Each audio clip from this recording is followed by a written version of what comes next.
Today we're going to talk about how to ask effective questions in class.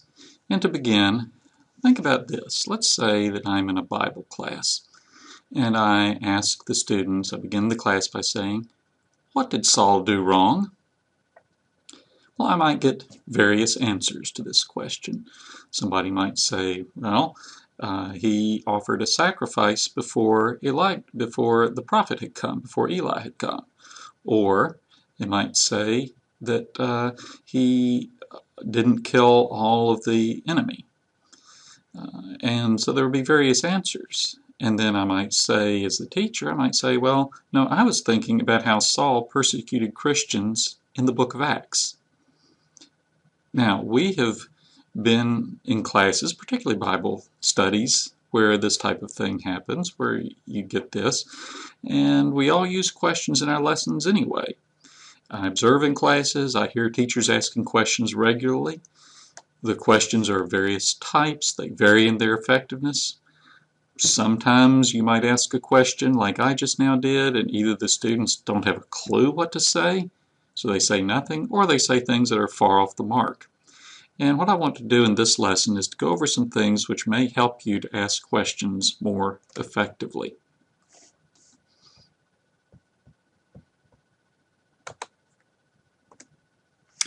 First, let's think about why we ask questions in class. There's several reasons or several purposes for them. For one thing, questions can serve to establish what we call an anticipatory set. This comes from Madeline Hunter's direct instruction model. It refers to the idea of starting a lesson by doing something to get the students focused on the concepts to be taught, or to get them thinking about those concepts. Our students come into class from some other class which has dealt with material totally unrelated to what we're going to teach, or they've just spent 4 minutes in the hall worried about what their boyfriend thinks about them. They're certainly not mentally prepared to jump right into your lesson, so they need to be brought into your lesson mentally. Asking a question can be one way of doing this. One person says when you ask a question, immediately a thought process begins. Asking a question is a much better way to start a lesson than saying, everybody get out your science books and turn to page 78. So this question might be as simple as, okay, what were the 4 things we learned about King David yesterday? And then you would follow this up with a lesson, the next part of the lesson on David. Or it might be, what do you think of when you hear the name Shakespeare? This gets the students focused on the topic of the lessons and brings to their mind things they learned previously about Shakespeare, to which they can connect new material. But this is one use of questions, to provide an initial focus for the lesson. Questions can also serve as ongoing assessments of learning. While you're teaching, you should try to find out if your teaching is getting through. Are the students grasping what you're teaching? Do they have misunderstandings that you need to correct? Have they read the material you assigned? Oral questions, that's the kind we're discussing today, can help you determine such things quickly. Third, questions can be used to provoke thinking. You might say, if slavery as practiced in the antebellum South was unbiblical, why did godly men such as Robert Louis Dabney defend it? Or a question might be, why can you find the area of a triangle both geometrically and trigonometrically? We can look at Jesus doing this. In Matthew 16:13, he asked his disciples, "Whom do men say that the Son of Man is?" This question made the disciples consider all they had heard about the identity of Jesus. Then the next question, "Whom do you say that I am?" required them to evaluate what they had heard and come to a personal conclusion. So these are 3 purposes that we might have for asking questions in class. There are several types of questions. One popular author, Marzano, lists several types of questions. One of these is the comparison. How are these things alike? How are they different? What particular characteristics are alike? What's different about them? Another type of question is classification.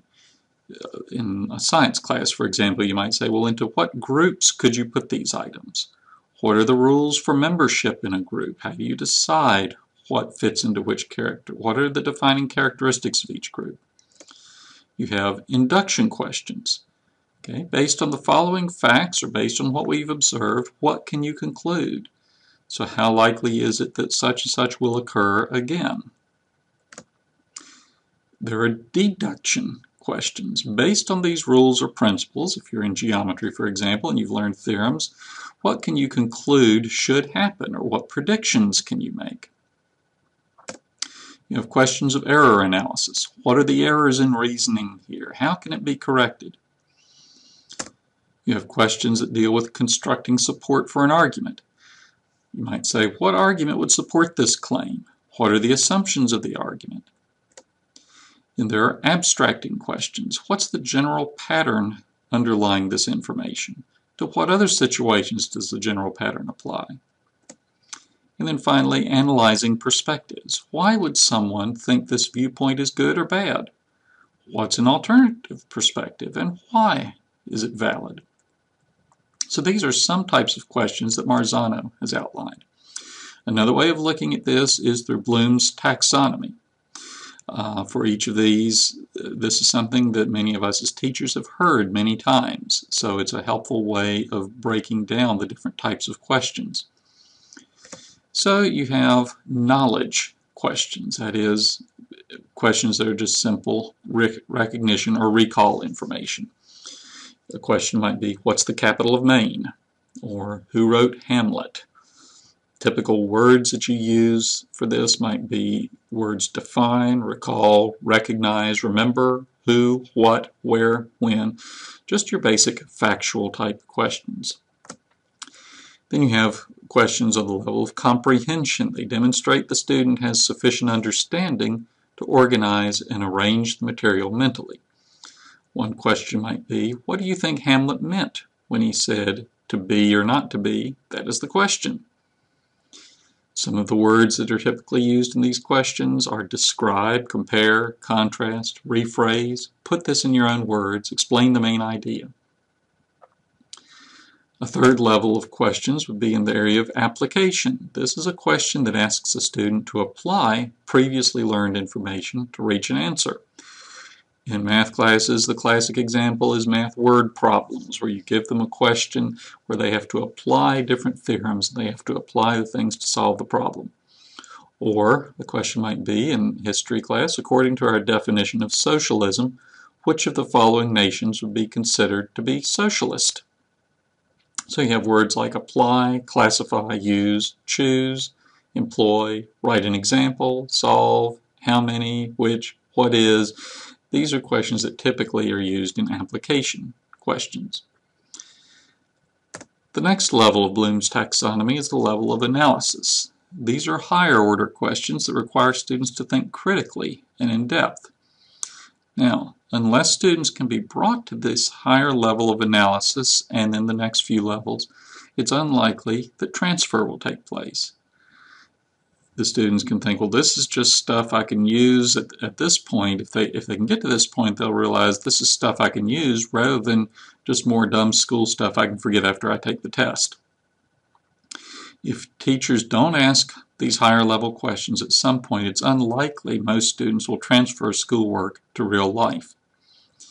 They may not even be able to apply it in school situations other than the one in which it was learned.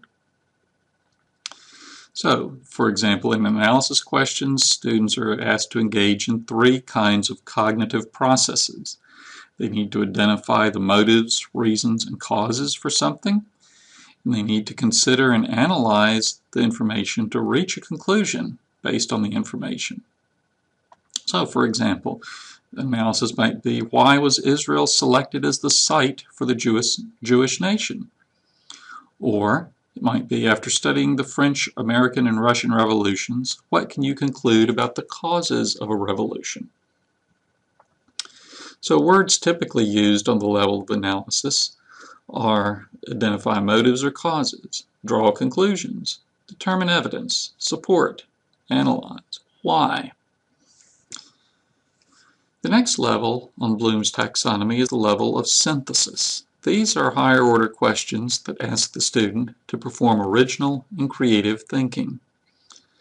You might have to produce original communications. For example, what's a good name for this invention? or write a letter to the editor on a social issue of concern to you. Make a collage of pictures and words that represent your beliefs and feelings about the issue. You might need to make predictions. For example, how would the United States be different if the South had won the Civil War? What's the next likely development in popular music? Another synthesis question might be asking them to solve problems. In this case, it's not a single correct answer, but a variety of creative answers. For example, how could we determine the number of pennies in a jar without counting them? How can we raise money for an ecology project? Words in synthesis questions are typically things like predict, produce, write, design, develop, synthesize, construct. How can we improve? What would happen if? Can you devise? How can we solve? So that's the level of synthesis. And then we get to the level of evaluation, the final level of Bloom's taxonomy. This is a higher level question that does not have a single correct answer. Instead, it requires the student to judge the merit of an idea, a solution to a problem, or an aesthetic work. The student may be asked to offer an opinion on the issue. For example, do you think schools are too easy? Is busing an appropriate remedy for desegregating schools? Which U.S. senator is the most effective? To answer evaluation questions, some type of objective criteria or values must be applied. It's not just a bare opinion, but it's basing it on some type of standard or some type of facts that have been studied. But then differing standards might be acceptable, and they naturally result in different answers. So this type of question frequently is used to bring values to the top, or to cause students to realize that not everyone sees the same things the same way. It might be used to start a class discussion, or it might be used as a follow-up analysis, or a synthesis question, like why? So these are just some of the types of questions that we deal with. What we have to see is that we have to think about our goals or purposes in teaching and think, what are we trying to accomplish? Because the type of questions we ask depend on our educational goals. Marzano says the types of questions asked in the classroom develop the academic culture of the classroom.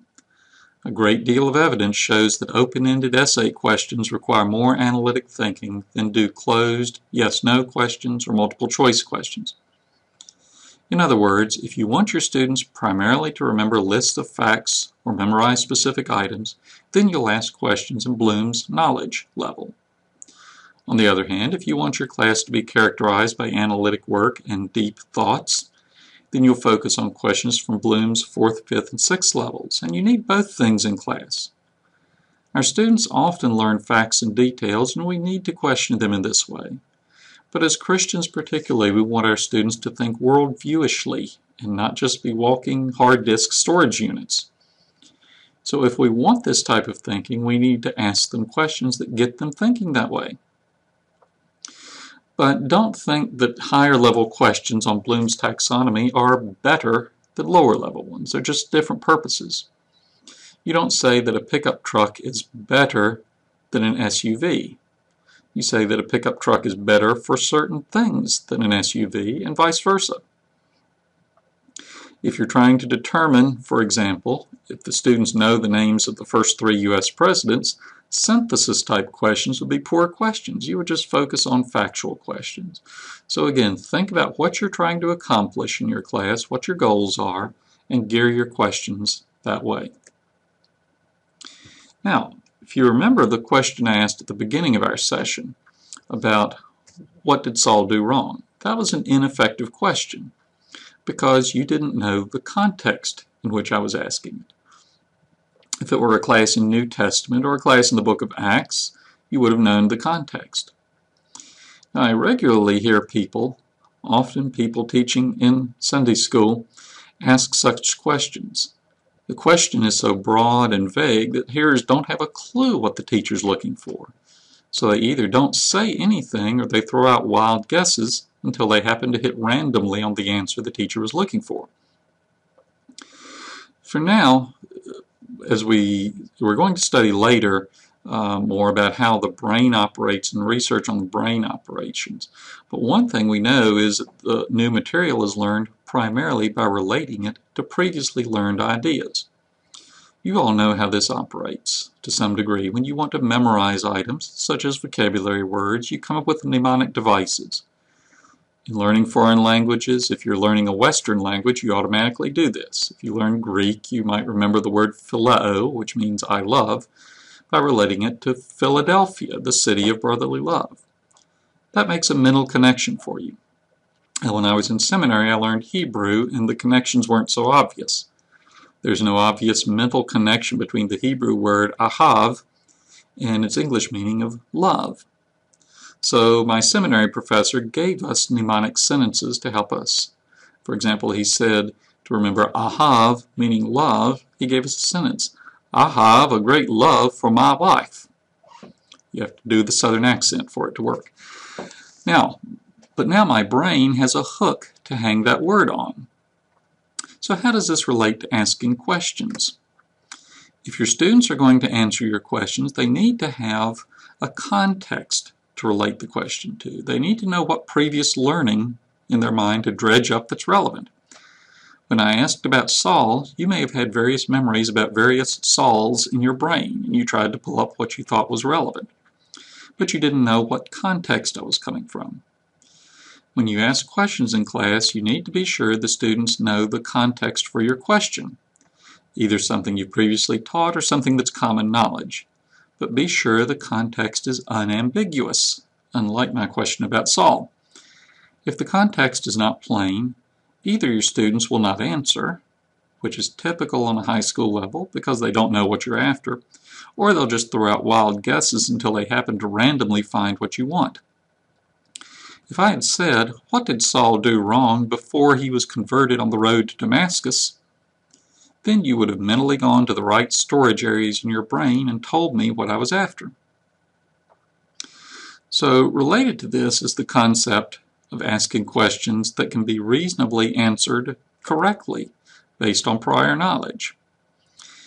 Let me give you an example. Suppose you're beginning a unit in world geography on some country in Central Africa. Your students have had little or no previous teaching on this country. Don't begin by asking them questions to see what they think might be the main export product of that country, or what type of government it has, or whether the people there are rich or poor.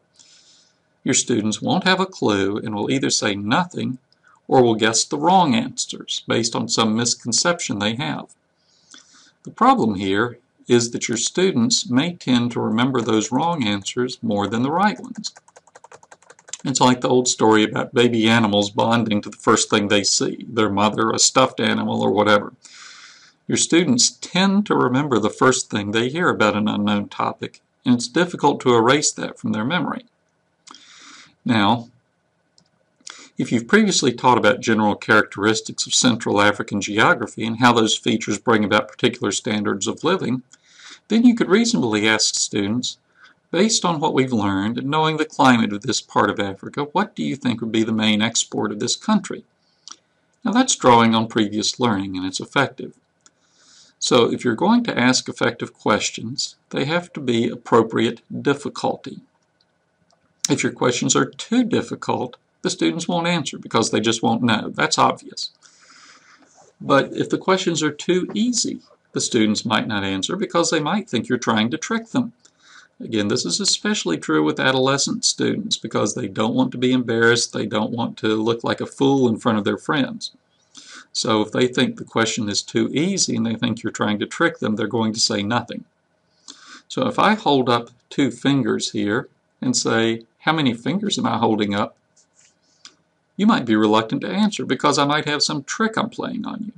Now, as adults, we might not have the same inhibitions that students have, but they fear being made fun of or looking like a fool. So they might not answer if you say, "What's 2 plus 2?" Now, you might ask a seemingly simple question in order to get them to think more about it. For example, if you were in an art class and the teacher says, "What color is this wall?" the teacher might be trying to get you to go beyond just blue to being more descriptive. Maybe the shade of blue of the sky in the middle of a hot summer day. But if all you're looking for is a simple answer, like blue, don't insult the student's intelligence by asking them a question. Next, you need to allow sufficient time for students to mentally process the question and the answer. You see, students store information, all of us do, in various parts of their brains, and when you ask a question, they need to go through various things in their mind in order to retrieve that information. Some students need more time than others to get that information. When teachers call on the first hands that go up, what happens is the slower students immediately stop trying to find the answer. First, the slower students feel they're not getting teacher recognition and it lowers their self-concept, but also by not bringing their information back into their memories, they miss an opportunity to relearn it. You see, every time a student recalls some piece of information mentally, whether or not he says it, that information becomes better learned. So you need to distinguish between rate of learning and rate of recall. These are two different mental processes and are independent of one another. For example, I tend to learn things quickly but don't recall them as quickly as others do. When I was in high school, there were 2 television high school quiz programs in my area. I had the second highest SAT score in my class, and I was asked to be one of the students who tried out for our school's team to these questions. One of the programs was of a format that required rapid recall. You had to buzz before someone else did in order to answer, and I failed miserably at this tryout. The other television program didn't require speed like this. You were asked a question, you had 10 seconds to answer. I did very well on that tryout. It did well for our team on the TV program. It takes me a little bit of time to recall information, but if you give me a few seconds, I can remember it. And we have students who are the same way. They can pick up material quickly and they can recall it quickly. These are the ones we usually call the bright students. They're the ones who come up with the answer quickest. But you also have students who learn quickly but don't recall as quickly. And sometimes we label these as underachievers. We tell them they're just being lazy or tell them to think harder, whatever that means, or we just move on to someone else. Then you have students who learn slowly but recall quickly. We label these students overachievers, or they're trying to do things that are too hard for them. They blurt out answers, but they blurt out the wrong answers. Finally, we have students who learn slowly and recall slowly. We tend to label these as slow students and just pass them by. So when you ask a question, though, if you don't wait before you take an answer, you only hear from the quick recall students. You won't hear from the students who recall things slower. And remember, once you take an answer from a student, the slow recall students quit working mentally. They don't try to continue to recall the information themselves. They don't ponder it. They just stop and listen to what the other student says. Instead, you should have appropriate wait time when you ask a question. Studies have shown that when wait time is 5 seconds or more, the following things happen. First, the length and quality of student responses increases. Second, there's greater participation by slower learners. Third, students use more evidence to support their inferences. And fourth, there are more higher order responses. So you want to wait when you ask a question. But even if you don't wait 5 seconds, if you just wait a second or two, it allows more students to mentally process the question and recall the answer. Now sometimes this is uncomfortable for us. We'll ask a question and not say anything for a few seconds. 5 seconds is a long time to wait, but it actually does help the students. The result is that more students learn the material better. Now, I know sometimes quick recall is the goal. For example, in elementary math classes, you want the students to know their addition and multiplication facts quickly. You don't say, okay class, what's 5 plus 4, and give them 5 seconds to answer. You want them to know 5 plus 4 is 9 instantly. And in foreign language classes, you want them to remember vocabulary words quickly. So sometimes wait time is not appropriate. But in general, you should work up to that. You should plan on that. And related to this is the technique you use to ask a question.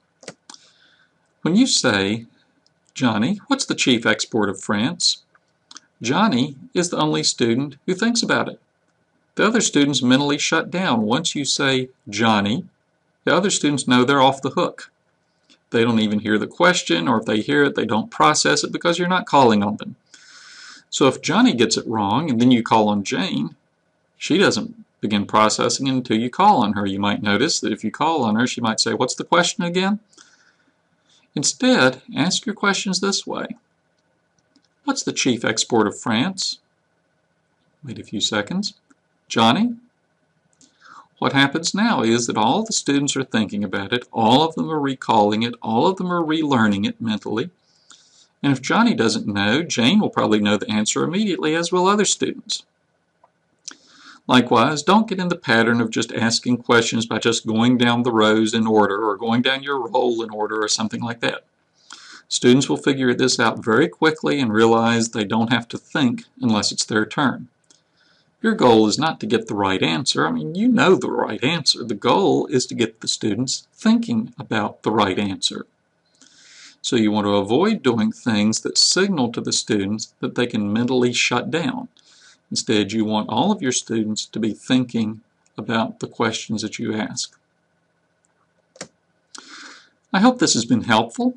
I hope that this might give you an idea or give you some ideas about asking questions in your own class.